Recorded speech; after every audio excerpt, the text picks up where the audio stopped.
এই ভিডিওতে আমি আপনাদের নিয়ে যাব বরগুনার তালতলিতে। আমি আপনাদের দেখাবো বরিশালের সবথেকে সুন্দর স্থান নিদ্রার চর আর শুভ সন্ধ্যা বীচ, যা আপনি এভাবে আগে কখনো দেখেননি।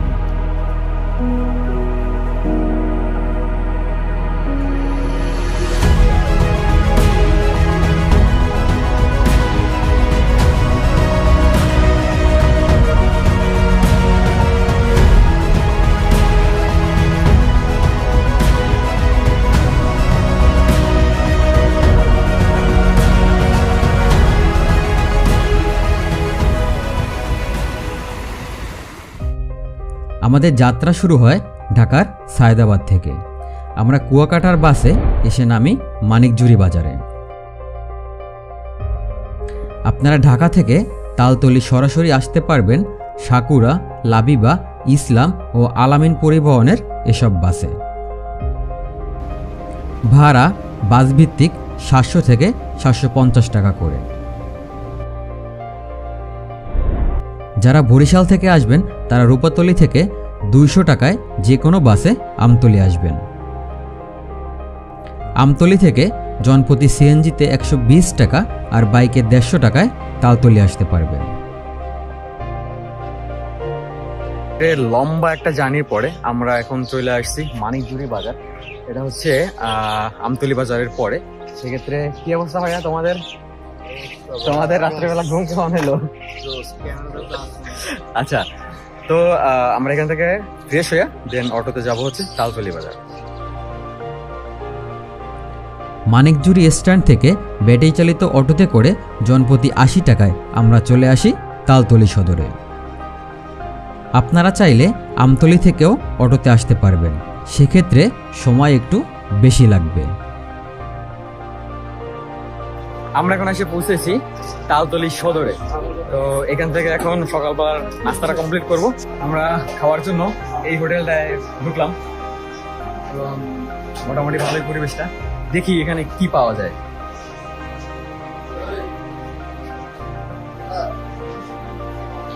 অনেক রকমের ভর্তা, আলু ভর্তা, ডাল ভর্তা, ডালের বড়া। 3 জনে 140 টাকার গরম ভাত আর কয়েক রকমের ভর্তা দিয়ে তৃপ্তি সহকারে খেয়ে নিলাম। কিছুক্ষণ রেস্ট করে লোকাল অটোতে করে আমরা বেরিয়ে পড়লাম নিদ্রা সৈকতের উদ্দেশ্যে। তো আমরা এখন তালতলি জিটি ঘাট থেকে খাওয়া দাওয়া করে আমরা এখন যাচ্ছি। আমরা কই যাচ্ছি এখন? DC point.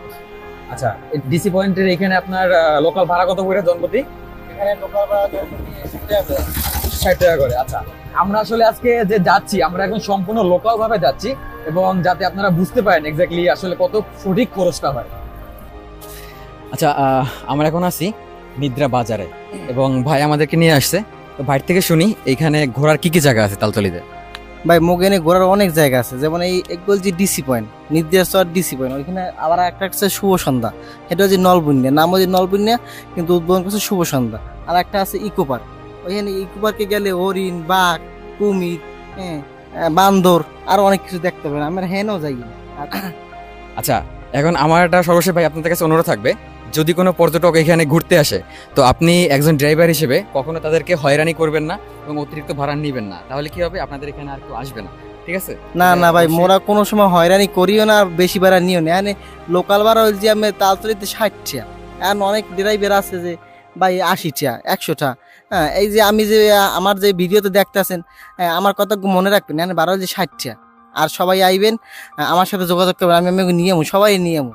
আচ্ছা, আমি ভিডিও শেষের দিকে এই ভাই নাম্বারটা দিয়ে রাখবো। আমরা কিন্তু চলে আসছি নিদ্রার চরে এবং আপনারা পিছনে দেখতেই পাচ্ছেন সেই নিদ্রার চর। এবং সব থেকে মজার বিষয় হচ্ছে এখানে বর্তমানে জোয়ার চলতেছে এবং জোয়ারের কারণে চর অনেকটাই ডুবে গেছে এবং ওই সাইডে একটু এখনো ফাঁকা আছে। আমরা দ্রুত যাচ্ছি ওইখানে চরে। আমরা যখন পৌঁছাই তখন পূর্ণিমার ভরা জোয়ারের কারণে নিদ্রার চর তখন পুরোপুরি ডুবন্ত ছিল।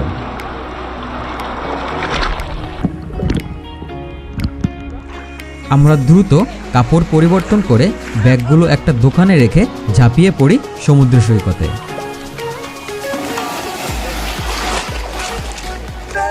আমরা এখন আছি নির্দার চরে, আর এইখানে এখন জোয়ার চলতেছে, যার কারণে সম্পূর্ণ জায়গাটা ডুবে আছে এবং মানুষজন সবাই মজা করতেছে। সব থেকে মজার বিষয় হচ্ছে এই জায়গাটায় প্রচন্ড ঢেউ, মনে হবে না যে এটা একদম কুয়াকাটা এবং কক্সবাজারের মতো। আমরা এখন জানি যে আমরা এত কষ্ট করে এখানে আসলাম, সবার অনুভূতি কি? তো নির্দার চর আপনাদের অবশ্যই আসতে হবে এবং এইখানকার দুই সময় দুইটা রূপ আপনাদের দেখতে হবে।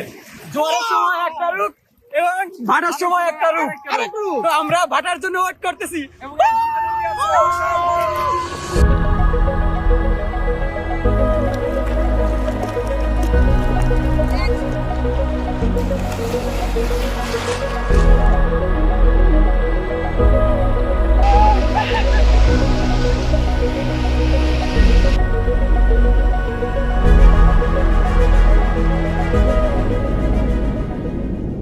এবার আমরা অপেক্ষা করতে থাকি ভাটার জন্য।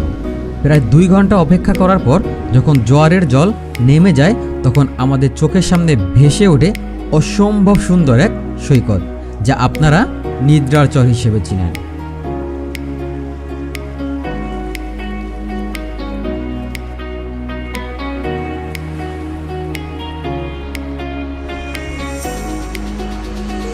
আমরা যখন আসছিলাম তখন আসলে এই জায়গাটা সম্পূর্ণ ভরা ছিল, সেটা তো আপনার ভিডিও দেখছেন, এবং এখন সম্পূর্ণ ভাটা হয়ে গেছে এবং জায়গাটা সম্পূর্ণ ভাইসে আসছে, মানে জায়গাটা সম্পূর্ণ জায়গা করছে এক্স্যাক্টলি চরটা। আর এটা যে এক কথায় বলা যায় যে গুলিয়াখালী, সীতাকুণ্ডে যে গুলিয়াখালী বীচ, তার থেকে শতগুণে ভালো এই জায়গাটা এবং অসম্ভব সুন্দর। ওইখানে তো কাদায় ভরপুর, বাট এইখানকার বীচটায় কোনো কাদা নাই, একদম সম্পূর্ণ বালি। আর অনেক দিন পর আজকে দেখা যাচ্ছে যে যেহেতু আমরা শুক্রবারে আসছি, সেক্ষেত্রে আজকের অনেক মানুষ এখানে দেখা যাচ্ছে যে পর্যটকরা দূর দূরান্ত থেকে আসছে। আমরা এখন নির্দার চর থেকে এই যে এখান থেকে ঘুরা আমরা এখন এই খালটা পার হইয়া আমরা চলে যাব শুভ সন্ধ্যা বিচে। এই যে আমরা অলরেডি ট্রলারে উঠে বসছি এবং ওই পাশ থেকে আমরা হাঁটবো এবং ঝাউবনের ভিতর থেকে হাঁটবো। আমরা কিন্তু নির্দার চর পিছনে ফেলে আসছি এবং আমরা এখন এই ঝাউবনের ভিতর থেকে হাইটা হাইটা আমরা যাব শুভ সন্ধ্যা, মানে শুভ সন্ধ্যা সি বিচে। তো সাথেই থাকবেন এবং যাই আজকে একটা নতুন অভিজ্ঞতা নেওয়ার জন্য, দেখি কেমন লাগে এক্স্যাক্টলি এই অভিজ্ঞতাটা। আমার এই পাশেই কিন্তু বে অফ বেঙ্গল, মানে আমরা এখন এই সমুদ্রের তীরের পাশ ধরে, এই বিচের পাশ ধরে হাঁটতে হাঁটতে আমরা যাবো শুভ সন্ধ্যা বিচে। আর এই পাশে দেখা যাচ্ছে একটা, মানে এটা হচ্ছে পায়রা নদীর মোহনা। আমরা এমন একটা বিচে হাঁটতেছি যে বিচে আমাদের আশেপাশে আমরা 3 জন ছাড়া আর কেউ নেই এবং শুধু এই পাশে আছে জঙ্গল এবং এই পাশে হচ্ছে বে অফ বেঙ্গল। আসলে এই ফিলিংসটা মনে হয় যে আমি কক্সবাজারে এতবার গেছি তখনও পাইতাম না। আসলে কক্সবাজারে প্রচুর মানুষ থাকে, যার কারণে মানে এই টাইপের একটা নিস্তব্ধতা, নিরিবিলি এই কখনো ফিল কখনো আসে না। তো আমি মনে করি এই ট্যুরটা আমার জন্য স্মরণীয় হয়ে থাকে। এই যে গাছগুলো দেখতে পাচ্ছি আমরা বিচের পাশে, কোনো জায়গা থেকে বন্যায় এই গাছগুলো উঠে আইসা এখানে জমা হয়েছে। তো এখানে গাছের গুঁড়ি দেখা যাচ্ছে, অনেক গাছের গুঁড়ি। তো বন্যার সময় যে কি পরিমাণ এখানে মানে শক্তি তৈরি হয় সমুদ্রে, সেটা আসলে এই জায়গায় দেখলে আপনারা বুঝতে পারবেন।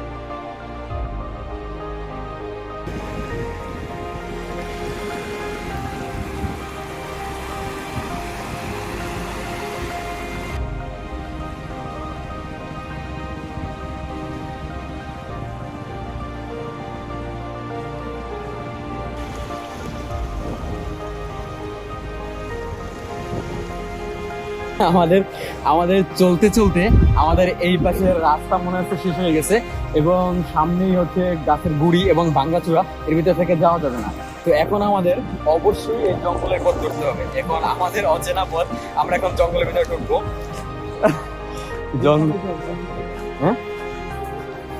জঙ্গলের ভিতরে আমরা আসলে মোবাইলের ম্যাপ দেখে দেখে আগাইতেছি। হ্যাঁ, তো কিছুক্ষণ পর পর ম্যাপেও কাজ করতেছে না। উদয়দা খুবই বিরক্ত হয়ে গেছে হাঁটতে হাঁটতে, বাট আমার কাছে সেই লাগতেছে। আমরা সম্পূর্ণ জঙ্গলের ভিতরে অজানা একটা পথে হাঁটতেছি এবং ঘন জঙ্গল, ঘন, মানে প্রায় 1-1.5 ঘন্টা যাবত হাঁটতেছি, কিন্তু মানে আমরা খুঁজে পাচ্ছি না জায়গা আর কি।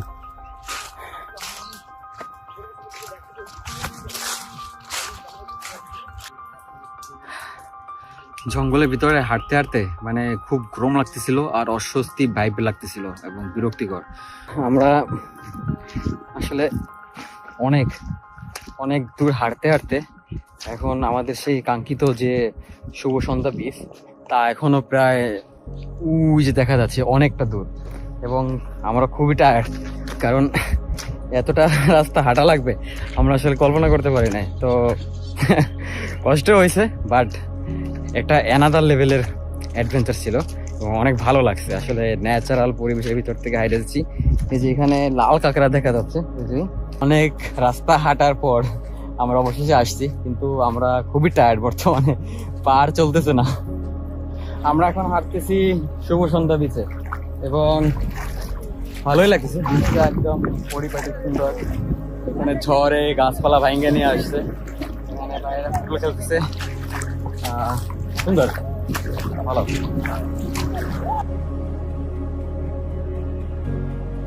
আমরা ফেরার পথে এখানকার মানুষের মুখ থেকে শুনবো তাদের সমুদ্রের সাথে যুদ্ধ করে বাঁচার ও সংগ্রামের গল্প। আমরা সাগরে গেছি প্রথম, যাবার পরে আবহাওয়া তো যেকালে গেছি তখন তো আবহাওয়া খুব ভালো, কারণ সাগরের নদীতে গেছি, জাল ফেলাইছি, তখন আবহাওয়া খারাপ হয়ে গেছে। আবার পথে মেশিন নষ্ট হয়ে আমরা ভাসতে ভাসতে ইন্ডিয়াও গেছি। ইন্ডিয়া গেছি পর আমরা ইন্ডিয়া কুলিয়ে ঢুকছি, তখন ফরেস্টার আমাদেরকে ধরে নিয়ে জেলে দিছি হাজতে। তখন জেল খাটতে আমরা 6 মাস পর আসছি। তারপরে আবারও গেছি, আবার কাজী নদীর কাজ, কারণ ঝড়ে আমাদের বোট তলাইও গেছে। তখন আমরা আর কি এই ভাষান ধরিয়া ভাসতে ভাসতে তখন কিনারে এসছি। তারপরও আমাকে এখন পেট বাঁচাইতে হইলে তো আমাকে এই কাজ করতে হয়। আমরা হচ্ছে ঢাকা থেকে আসছি এখানে ঘোরার জন্য। তো আপনারা যেহেতু নদী এলাকার মানুষ, সমুদ্রের পাশে মানুষ, আমি আপনাকে জানতে চাচ্ছি আপনারা এক্স্যাক্টলি এখানে কি করতেছেন আপনারা? এগুলো আমরা ওই পোনা বাঁচতেছি। আচ্ছা, পোনা বাঁচতেছেন? হলাসিংহের পোনা বাঁচতেছি। আচ্ছা আচ্ছা। এখন আপনারা আপনি এই কাজটা কত বছর ধরে করতেছেন, কতদিন থেকে করতেছেন? এই 6-7 বছর পর্যন্ত। 6-7 বছর পর্যন্ত করতেছেন? জি। আচ্ছা, তো আপনাদের এখানে মানে যখন আপনি কি নদীতে মাছ ধরতে যান এছাড়া? হ্যাঁ, নদীতে মাছ, আমার ব্যবসায়ী নদী। ব্যবসায়ী নদী? তাহলে আপনাদের মানে ইনকামের একমাত্র উপায় হচ্ছে এই নদী, মাছ ধরা? আচ্ছা, যাক। এখন কাকা আপনাদের এখানে মানে মোটামুটি মাছ কেমন পাচ্ছেন এই সিজনে আপনারা? এখন মাছ কম, এবছর মাছ অনেক কম, আমাকে চলতে ফিরতে একটু কষ্ট হয় আর কি, বুঝলেন? আচ্ছা আচ্ছা। তাহলে আপনাদের বাড়িটা কি এর আশেপাশেই? হ্যাঁ হ্যাঁ, এই যে আমার এই ভিটে বাড়ি, এই দুই আমার ঘরের ভিতরে আনলে তো আপনার অবাক হয়ে যাবেন, পানি ঘরে এখন বর্তমানে, পানি ওই বৃষ্টিগুলা পড়তেছে। আচ্ছা আচ্ছা, খুব কষ্টের ভিতরে জীবন যাপন করাইতে। আচ্ছা, আপনারা সবাই দেখলেন যে আসলে আমরা সবাই ঘুরতে আসি, মানে ঢাকা থেকে যে নদী এলাকায় ঘুরতে যাবো, অনেক মজা করবো, কিন্তু এইখানকার যারা বসবাস করে তাদের জন্য আসলে এটা কতটা কষ্টকর। যে কাকা বললো যেটা কাকার ঘরের ভিতরে পানি উঠে গেছে, এবং এখানকার জানি যে আমরা দক্ষিণ অঞ্চলে যখন বন্যা হয়, ঝড় বৃষ্টি হয়, তখন সবার আগে দক্ষিণ অঞ্চলই হয়। তো আসলে এটা তাদের জন্য কত কষ্টকর এবং তারা কত সংগ্রাম করে এখানে বেঁচে থাকেন।